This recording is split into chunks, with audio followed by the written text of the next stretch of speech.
welcome back. Sean Hansen here again. Today I'm going to be tying up my Gumbo Craw pattern. So starting off, we've got a Gamakatsu B10S size 4. Tighten it up a little bit in the vise. Thread is UTC 140 denier in black.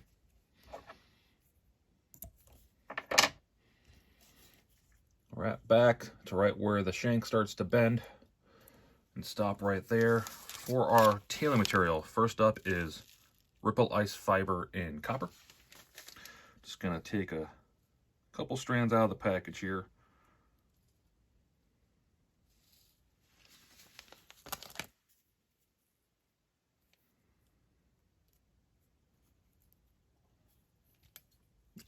Length on these right now does not matter at all. We're going to trim them to size later on. So I like to tie them in about the midway point, fold them over. So that way there's a total of about 6-8 strands there, roughly. Next up for our tail, since this is a craw pattern, I'm going to use some Grizzly Flutter legs, black barred root beer. These are going to be my antennae. What I do for this fly is just take a single strand and again just tie it in about the midpoint, a couple wraps, fold it over, and you've got that. All right, next up, large size Krystal Chenille, orange, or Cactus Chenille, I should say, sorry.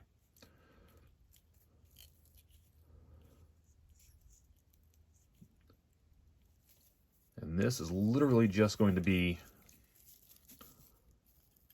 like a wrap and a half, 2 wraps. This adds just a little touch of sparkle and brightness to the fly, but its main purpose is to hold the claws out and away and give it a good profile. Oop, and I cut my thread on the hook. All right, let's get this started back on. Wrap back real quick. All right, and we're salvaged. All right.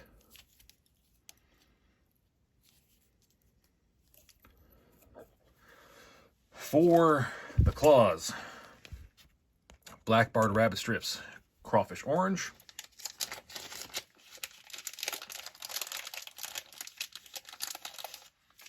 And what I do to tie this fly, I pre-cut my rabbit strips using about 1 inch of hide, or roughly the length of the hook shank. So one piece is going to go on my side of the hook.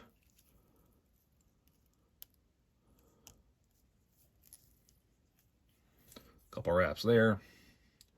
Second piece goes on the opposite side of the hook. Couple wraps there. We're gonna wrap that up.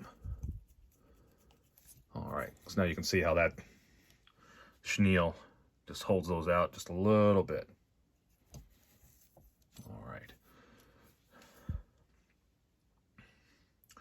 So for weight on this fly, we're actually going to use belly weight. So what I like to do is it's going to be 3 tungsten beads, 3/16 in size. This is just 30-pound Power Pro. This is one of my favorite materials for doing this kind of stuff, and articulations and streamers. Very tough, durable material. Tie it in, going out over the eye of the hook, fold it over, and wrap it back over, and tie it all the way back down to the chenille. So we're going to thread the beads on that later. For the body, this is medium-size Krystal Hackle in orange. And this stuff does have a direction to it, as you can see. So you're going to tie it so that the individual fibers on this are kind of pointed towards the back. So tie that down.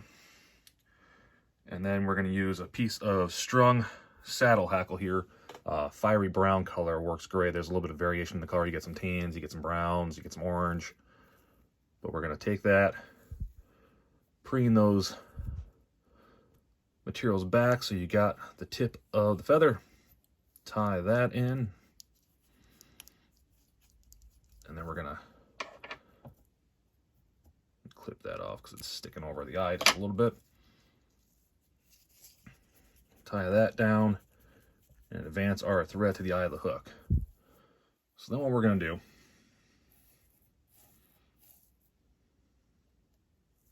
is match these up for size. So right about there.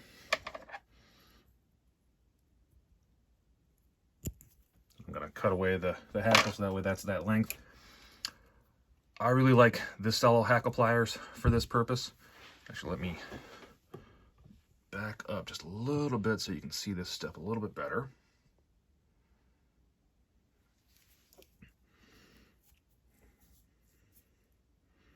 So I matched up the length on my hackle and the Krystal hackle.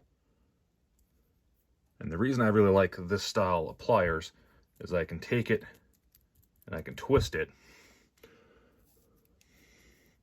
and do a kind of a complex twist style material here. Just use my fingers to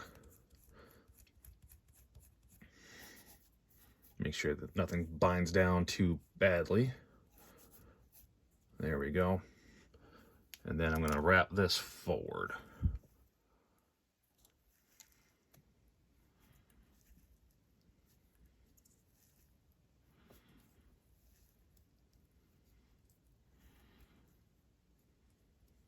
Right up to the eye.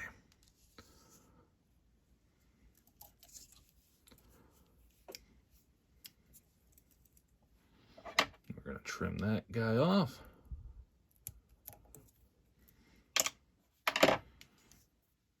Prune any wild fibers that are sticking forward back. Give those a couple wraps. And then on this fly, I like to trim out the hook gap. We're going to fill that in here with some other material here very shortly. All right, so next up, we are going to add our beads on. So take your Power Pro here. We're going to slip on three 3/16 size tungsten beads. You can use brass if you're fishing very shallow water, but I found that even in shallow water, tungsten isn't too heavy. Mainly fishing this in rivers for smallmouth bass. So we're gonna slide this through here, go through the eye of the hook,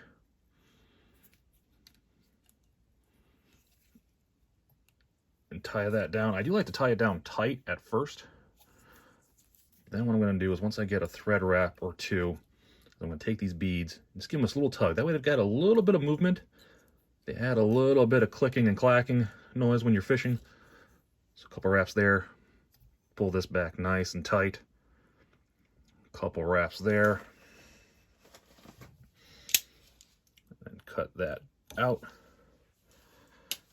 Find that a knife works better than scissors a lot of time for that. If you have a good fresh pair of razor scissors, they work really well too. All right, now for the what would technically be the carapace, the shell back of a crawfish, Senyo laser dub. I'm going to take a pretty decent sized hunk of material in our fingers here. Preen it all together. Get all the materials aligned.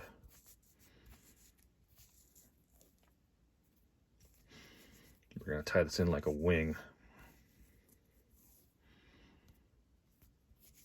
There we go. Pull out the straggles. All right, so I'm going to tie this in so it goes just a little bit beyond the bend of the hook, right on top here. 2-3 wraps, and then give it a little trim so it covers over the eye of the hook.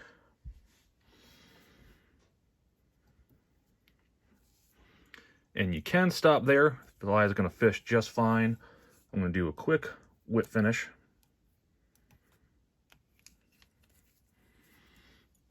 But then what I like to do is I'm a big fan of trying to cover up my thread and hide it, if I can, is a little drop of super glue right here.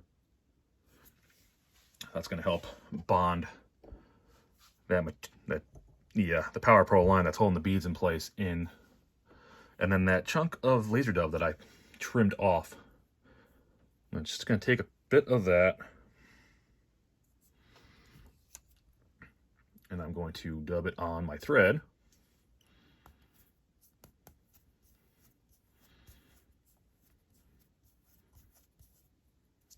And like I said in prior videos, it's handy to learn how to whip finish with your fingers for doing this kind of thing. So I've got the thread and do the whip finish with the dubbing section of it. You can see how that hides that thread super, super well. Super glue is going to hold it in place.